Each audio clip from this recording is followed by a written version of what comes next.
Hello, beautiful people. Next is a big booty baddie with wangs and horns. You can handle a solo encounter with her, I'm sure. Because now we have Necromancy, which we didn't before. All you need is the frozen key to open her door, then step inside the arena and get ready to score. If you want a full in-depth breakdown, check out my old guide before you suit up and boot up and go step inside. But I'm sure you won't need it with the tips I'll provide. You're in for a good time if that wasn't implied. Just fasten your seatbelt and enjoy the ride. Here we are once again, going to face this red-hot smoking siren in the frozen prison. Don't let her looks deceive you. We can't just run in. We need to go over some things before we begin. You don't need much to get her done. Throw on your best necromancy armor and weapons, a ring, a necklace, and a necromancy Zuk cape, which I know you have because you're a literal DPS legend. Don't have it? That's okay, just pause this guide, go watch my Zuk guide, and get a cape real quick. I'll wait. Okay, no, I'm kidding. A Zuk cape isn't necessary, but it's really nice to have here, and you're gonna have to switch up your rotation if you don't have it. Bring a nice Nihil for the good accuracy vibes, and you honestly don't really need much else. You can bring a book like the Scripture of Jas, or you can use an aura like Majorat. But for this kill, I didn't use any because I want to show you that it's really not necessary. Just show up, give Nex that raw DPS, and you'll be getting drops in no time. What I always say is bring the best of whatever you have, and if you have better than what you see here on the screen, you're in there like swimwear. Inventory-wise, you're gonna want to bring necromancy stuff, ectoplasm, and runes. We'll be using darkness if we remember.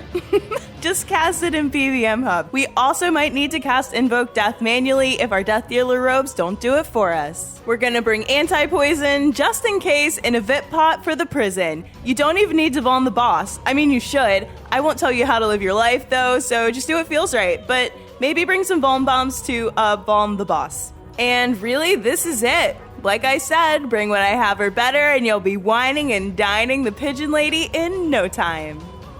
Now that we know what we're bringing, we've got some big booty DPS to unload. Grab your Death Guard, Skull Lantern, some food, and let's get this show on the road. I conjure my battle buddies first while Nex is calling her minions. It's kinda nice to fight fire with fire. Also, don't forget to use darkness at the start of the fight to dodge those bad vibes. I forgot until later, but that's okay, eventually I remember to turn it on.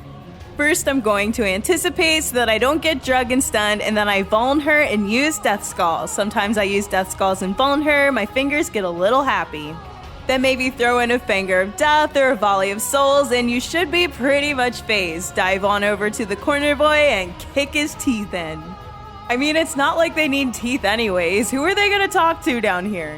Next, I'm going to make sure that I reset the Death Skulls cooldown by getting to 100% adrenaline and popping that sweet, sweet living death.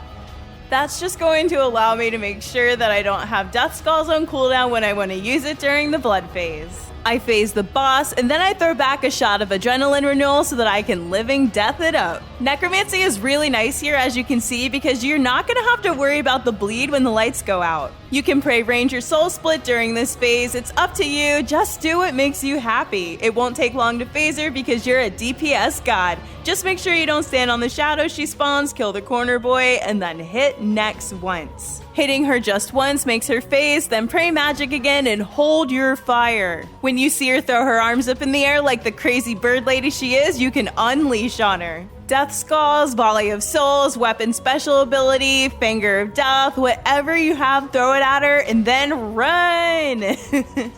The blood phase has never been easier, and if you turn red, remember to get away from her as fast as you can or you get a little baby hit. Not too spicy, just enough to remind you that you're alive. Kill the corner boy and then anticipate again so you don't get stunned in the ice prison. We are going to keep things nice and simple in the ice prison. Just eat to full health and then tank that big boy like a champ. You can also use your power burst of vitality to have extra juicy HP and become a thick, tanky DPS eating legend. You can use defensives like immortality, but honestly, it's just not necessary anymore. You can just eat up. When she says contain this, you're gonna want to step away from her because those ice spikes do not feel good.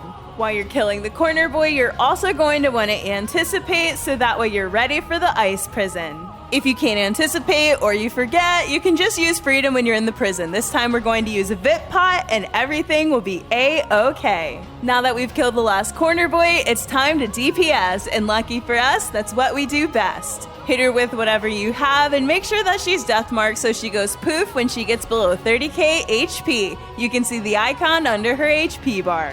Run away from her body after you finish her, and that's it. With Necromancy, this fight is no longer insane, but there are a few more things I want to explain. I know this is a lot of info, but you have a big brain. Just a little bit more before we pop the champagne.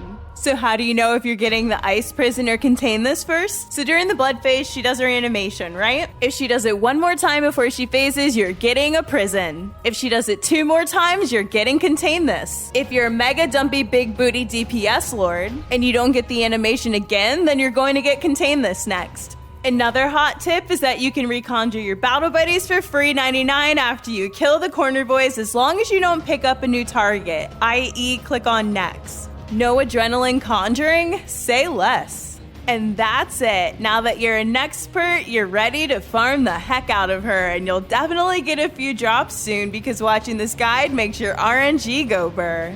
A 72% RNG boost is actually quite a bit. Don't check the wiki, just take my word for it.